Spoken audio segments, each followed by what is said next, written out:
They go on water just to make people smile. They go through the bush path just to make sure that communities are developed. They engage with governments and high key stakeholders just to make sure that they make people happy. Sometimes they get sick, kidnapped, even threatened. Yet they enhance the voices of the vulnerables, persons with disabilities, women, youth, boys, and girls. They take the message to the grassroots, but their voices are not heard. Voiceless Voices gives us a platform to hear and share the stories behind community development. I am Josiah, your anchor. Join us on our social media platform to hear the stories behind these community development.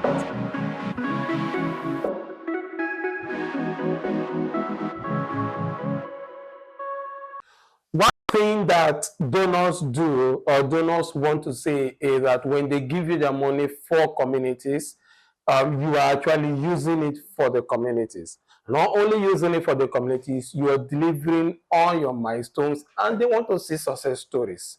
Now, the case I'm about, or the person I'm about to review to you, is someone that also was involved in the mutual capacity strengthening program in Rivers State that trained some emerging CSOs, civil society organizations, and also participants, and they did something wonderful. I'm not going to introduce her. She will tell us who she is, but she is a beauty to behold, a journalist, and of course, a CEO. Voiceless Voices gives us a platform to hear and share the stories behind community development. Join us on our social media platform to hear the stories behind these community development.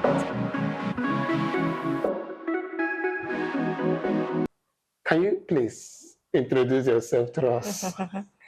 Thank you, Mr. Josiah. Just that you have given me more feeders than than I have actually. I'm not a journalist, but I do write. Oh, okay, nice. So maybe the spirit is calling you into journalism. Okay, because I will answer the call. I'll answer the call. But my name is Ngozi Ayamu, Executive Director of Odudu Development and Peace Initiative. We are a community-based organization, and we are interested in seeing people live a happy and a fulfilled life. We do the best we can, or we contribute to, making that possible for our community of practice. And so that's it. Yes, we were part of a capacity building for civil society and emerging civil society actually, and other partnering organizations on some specific areas of capacity building. Yeah. It learns, how you can use resource mobilization in the work you do. We also learned about strategic planning. Yes, that's the word I was looking for. Okay. And then we also got knowledge, we deepened our knowledge on how we can build resource mobilization skills. And yes, those were some of the learnings we had together with other organizations. And I can say, yes, that opportunity had actually, as a person, has helped me. Yes, it has actually helped me. One, if I want to take it from the point of career building, I think it has made me see that I actually have a space, or I have a career here. So it has sort of sharpened, helped me have that insight as per how I can develop doing the work I do, and then of course sustaining it. Building a career, I'm not looking at it as something I can just do, touch and go. What you call it, touch and go method. So something that I can actually be part, something that in fact is going to be my life calling. So those skills help me to look at it from that perspective. And then go ahead. I was just enjoying your okay. And then the learning that I also got from participating in that training also has helped a lot, especially when it has to do with the way I see resource, the way I see monitoring and evaluation. I wasn't looking at it, the direction, I was open to look at it. I wasn't looking at milestones. I wasn't looking at indicators, which is even key, because you have to use indicators to know the direction and see if you're even getting to the where you're intending to get to. And I wasn't seeing several other, pointers as to even sort of even knowing the exact impact and all of that.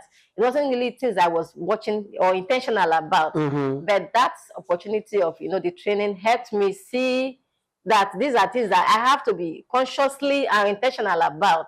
So I sort of, yes, it has actually helped in the work I do, especially with the work I do in the community around health monitoring. Okay. Yes, a project I do in the community that is about monitoring the impact of health service delivery in the community. So that has actually helped me to know how exactly the kind of stakeholders I should be engaging with when I'm doing those kinds of activity. And then what outcome, actually, before I even go to the field, what outcome am I even hoping to see? Before I get to the field. And then I'm intentional about making sure that I get to that, get to my results. Make intentional about that. And then I have to ensure that I use the right documentation, the right tools as I go to the community to see that I am actually evaluating every process of my engagement in my with my focal or my beneficiaries and the people I'm engaging with. Or like what often we'll call the right holders. Right holders, yes. So I'm intentional about that. So I go with my rights with the tools. I go with my right, attendance that helps me capture exactly the kinds of persons that I've interacted with that help me measure my impact and see, how well these are properly captured too. Wow, so this has really helped you, and with what you're saying, it has also improved your organization. But can you let me just go behind you and began to bring certain things during the capacity training. Since you were part of those that organized it, what was in your mind when you saw the whole issue, the whole program, the whole process that was going on at that period, the arguments, the success stories that were coming out? What was your take? What was your thinking about those whole stuffs? Well, I would say the entire learning itself was, which word will I look for now that will help me convey the feeling that I have as per the knowledge I got from there? If I say, wow, it's not enough. It's not enough to give me, to express exactly the joy I have in being part of that. What is boiling in your yes, it has actually developed. Not just me. I think even the persons in my organizations that we are part of that process, I know that it is showing in the work that they do. Even some came inexperienced, but as a result of that, they are now able to engage more meaningfully. Wow. And then, yes, they are engaging. Even we had an assessment with a particular network that, we intend to work with. And then I saw, the communication, improvement in communication with, let me just say our M&E intern then, He's an intern, but he came and he got the capacity and he's beginning to, run with that. And it has actually helped him in engaging with, people that will assess him. So yes, it has actually built him and it's helped him in that engagement with, what I call those that will support the organization. So the experience was, yes, it was a thrilling one. It was enabling, it has enabled us in the work we do. And it has also helped us to see things in a breadth, is it better or in an improved enhanced way of doing things that can help us communicate to a global community? True. Yes, as an organization, we have at least upped our game as a result of participating in that. And I like that part when you say we have upped our game. Now let me up this to a bizarre moment. What have you gotten in bizarre experience in community development field where you just feel it shouldn't be there, or you feel it was time to give up? Yes. I've had that experience when I felt that, wow, this thing is just not working. Actually, when I was involved in an election monitoring activity, and then I saw that it wasn't properly coordinated. There was this lack of communication and a lack of organizing and mobilizing. And then at the end of the day, I was almost mobbed. because it wasn't properly, yes, it wasn't properly organized. There were several lapses and all, and I almost... Well, hang on. I'm interested in the almost mobbed. I was almost leashed. How did you escape it? Okay, we were able, just words. It's just by the grace of God that we are able to use words to sort of calm tempers.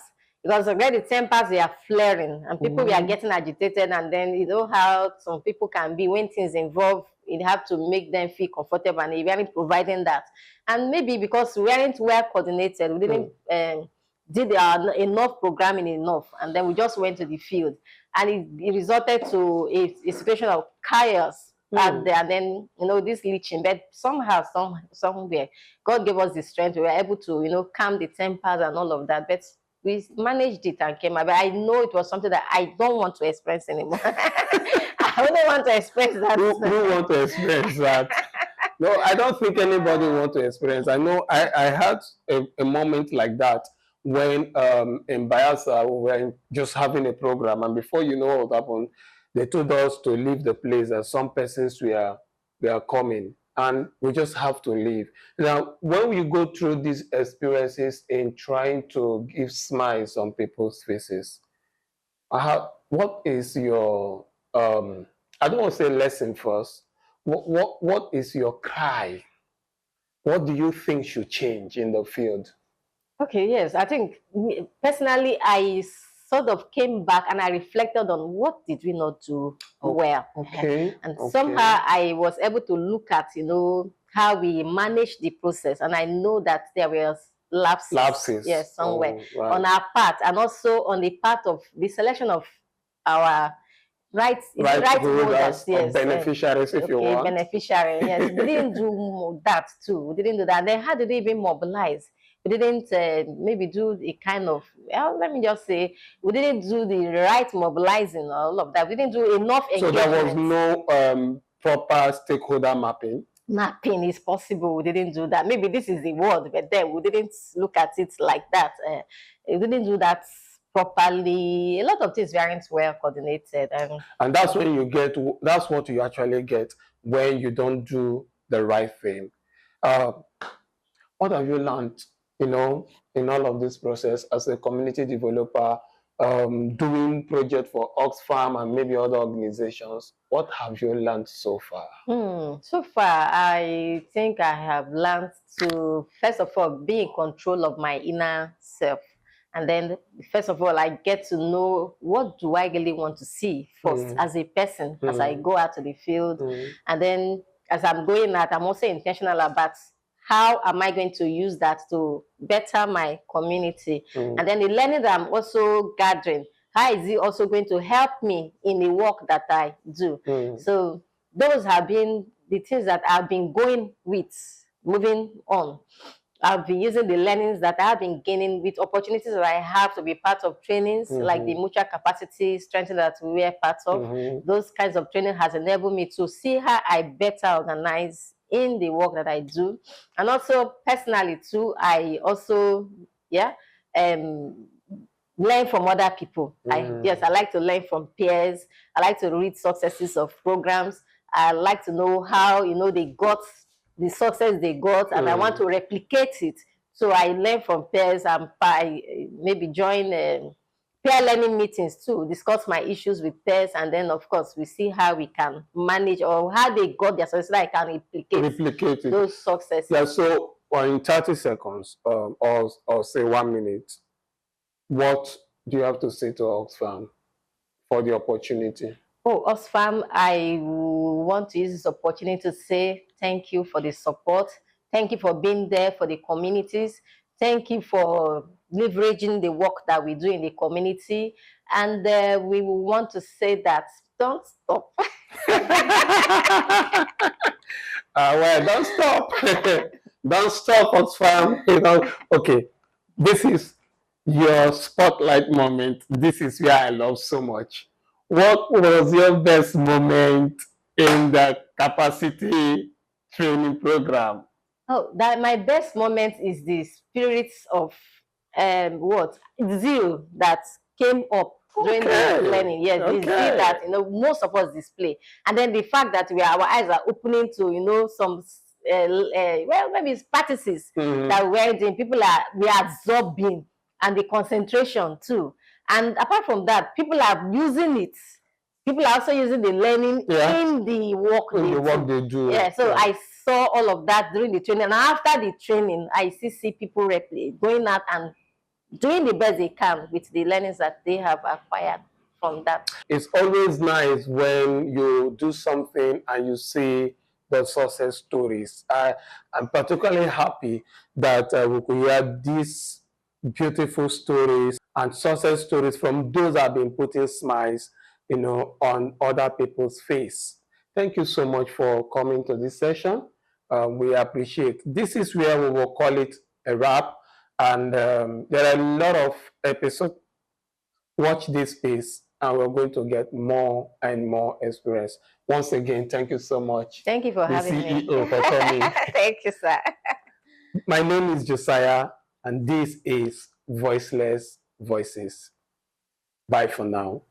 They go on water just to make people smile. They go through the bush path just to make sure that communities are developed. They engage with governments and high key stakeholders just to make sure that they make people happy.